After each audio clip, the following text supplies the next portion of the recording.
Hello, Harness Racing Update fans. I'm Heather Vitale. During the first two sessions of the 2024 Lexington Selected Yearling Sale, we've had high bids, high vibes, and the highest two-day average that the auction has ever seen. So will the trend continue? Before we get into the action for day three, let's get the scoop on a consignment that has high hopes as they make their debut in this Kentucky sale. Lexi, this is so exciting because you and your husband Enos, this is your first year at this Lexington sale as Weaver Standardbreds. So we need to get sort of your backstory and your experience in breeding. Okay, yeah, my husband, we're excited to be here. He worked for Springhaven Farm for about 15 years. I have no background in horses actually until I met him, and then we just kind of got bigger and bigger, and I was needed more at home to help, and I really enjoyed it and ended up leaving nursing to come do horses. How long has actually Weaver Standardbreds been in existence? So we bought Jeff and Sanina's home place actually in 2019. So we've been there for about 5 years, and we had our first consignment in Ohio last year. We did the Buckeye Classic and the Ohio Select, and now we branched off here. That's so exciting. So I know that you guys had 4 horses in day 2. Was it everything that you expected? Any takeaways? Yeah, I think we were happy with how they sold and look forward to trying to be better every year. And we plan to stay pretty small, and we don't really want a huge consignment. We always think about 15 to 20 head is our goal. So we're focusing actually on day 3 later in this feature, and by the time everybody watches, they'll be looking for horses from day 4 or day 5, and I know that you have some horses during those days. Let's look at one that we should really keep our eye on. Hip number 646, the chimpanzee colt out of Stylemaker. Good family, very nice, athletic colt. Very happy with how he's grown into an individual. Now, you said you left nursing to be a breeder, so there are so many fantastic things, though, about breeding horses, like from watching them foal, to the selling, to watching your horses win. What is your favorite thing? What do you love about breeding horses? I love foaling season. Foaling out the mares is exciting to me, and I love breeding back, honestly, too, and that part of it. My husband would tell you he likes the yearlings a little bit better, but foaling for me is my favorite. And I'm sure you've been to Lexington before, but this is your first Lexington experience as a breeder. Why do you think this sale is so special? The facility is very nice. You know, it's just a different momentum and very classy horses, and it's sort of on everybody's I've got to do the Lexington Selected Yearling Sale at some point if I'm a breeder, right? Right, I agree, yes. Cream of the crop. Well, thank you so much. And I'm so happy that it's going really well for you, and best of luck with the rest of the sale. Thank you, appreciate it. Now let's move from the sales barns to the sales ring as hip number 367 entered the arena for the Wednesday session that began at 1 p.m. And the Trotters seem to steal the show again. Among several high-priced high steppers, we had hip number 514, a filly named Storybook Love, pass through for a price of $210,000. The daughter of Chapter 7 was consigned by Kentuckiana Farms and signed for by Bax Stable as an agent for Al Libfeld. By the way, Kentuckiana also sold a couple of trotters for $175,000 apiece during this session. One was hip number 449, a Walner filly named Hustle and Bustle, purchased by Dream With Me Stable, and hip number 531, a bar-hopping filly named Cork and Carry, purchased by Armitage Farm. Kempe Stables purchased a couple of yearlings for $170,000, including a filly from the first crop of sire, Captain Corey, hip number 424, whose name is Carve, is the first foal of Alpine and was consigned by Diamond Creek. Among the pacers bringing 6 digits was hip number 454, a son of American Ideal, a sire who passed away earlier this year, and he brought $150,000. The yearling, named Show Me Your Ace, was consigned by Huntington Sales and purchased by Chris Ryder, who's had a lot to celebrate lately.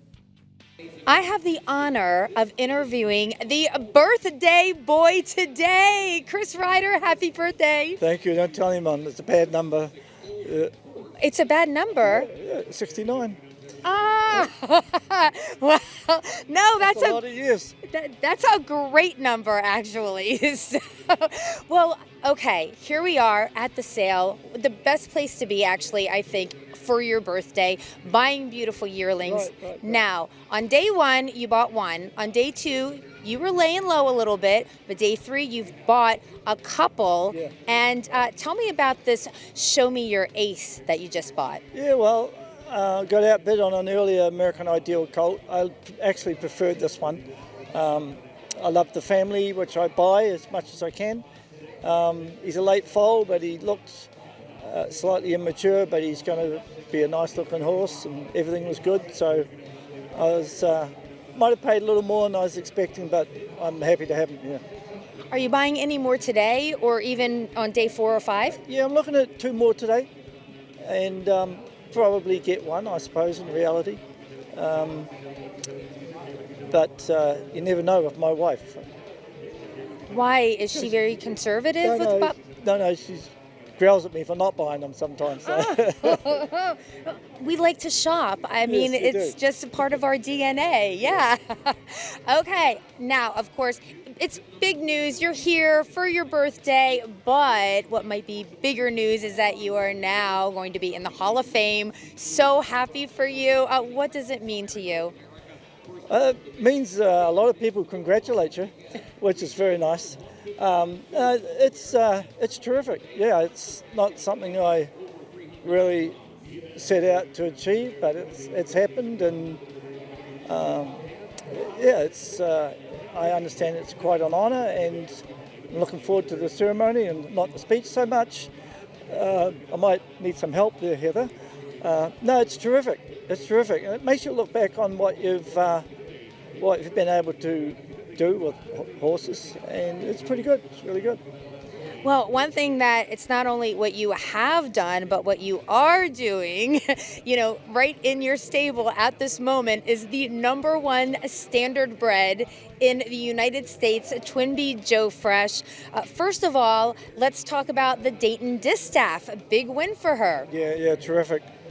I never tell Dexter how to drive her at all. He knows her better than me, I suppose. And she just got the lead relatively easy, and from that point on we never had an anxious moment. So it was nice to see her draw off when she did, but she couldn't be doing any better. What a joy to have a horse like that in your stable. I mean, is it just like you walk in the stable every day and, I'm so happy to have you here.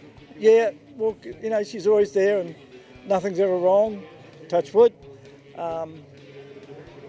It's a little surreal, she just goes out and keeps winning. But she's not a lot of trouble, and it's a thrill. It's a real thrill, yeah. Well, continued success with her. Congratulations on Hall of Fame. Happy birthday. Thank And you. happy Good. bidding. Yeah, terrific. Thank you, Heather. Another side wheeler bringing over $100,000 was a Huntsville colt named One Fell Swoop, consigned by Preferred Equine, purchased by Blue Chip Bloodstock for $142,000.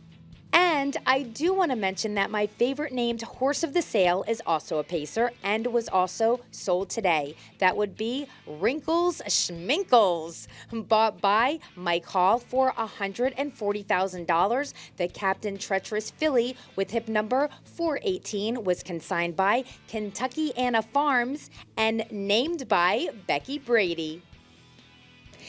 Dave, as I'm watching the horses go in and out of the ring, this is actually a sale. I have a really hard time reading, you know what I mean? Because there's not like an eye popper like there was, on day one, even day two. So give me some numbers.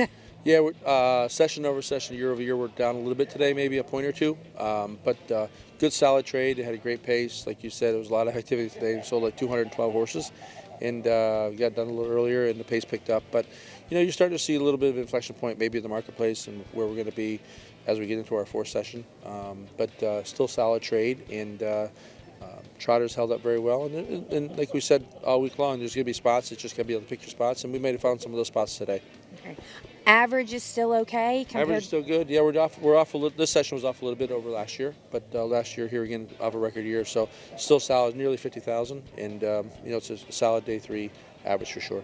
Speaking of trotters, because they have really been on the spotlight or in the spotlight for the sale, I was thinking whenever I come to Lexington, it's always that anniversary of Moneymaker being ridden under saddle, and you had such a close relationship with Moneymaker, being one of the owners.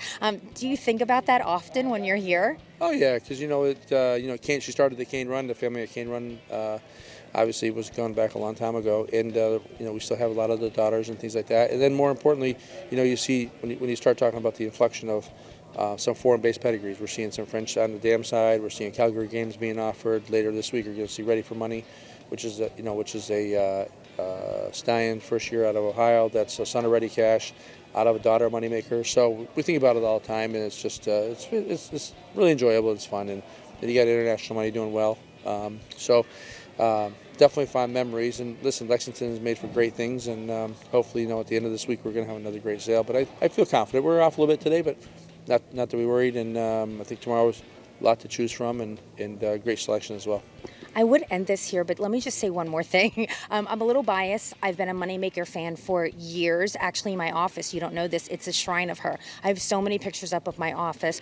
Just a fan, but there have been a lot of great trotting mares throughout the years, and not to take anything away from any of them, but Moneymaker was just in a class by herself. She won on 28 different tracks in 7 different countries. No trotter will ever do that again. Yeah, I believe that would be a true statement. And that's what made her great. She handled it all with class, whether it be Italy, racing European, came back to America, racing the Nat Ray, racing the Breeders' Crown, then went to France and captured the Prix de Marique in different distances, different size tracks, and different distances, surfaces, time of year. You're racing the spring for the Elite Lap, you're racing January for the Prix de Marique. But she handled it with pure class, and she had a great team. Listen, Tactors did a great job. Roman was a caretaker. He did a great job. And, talking about memories, like we have, unbelievable memories of our trips. At least we were able to enjoy it, and thank God we did. But, it was a long time ago, but it's still, things like that you don't forget. And she was a great mare, and I'm happy to see the bloodlines pass through. All the daughters are producing, and you have 2 scions out of the family now. So, it's great fun, and it's great to reflect on it for sure. Thank you for taking me down memory lane. Thank you guys for listening. Thanks, Dave, for being on, and I'll see you tomorrow. All right, thank you. Thank you.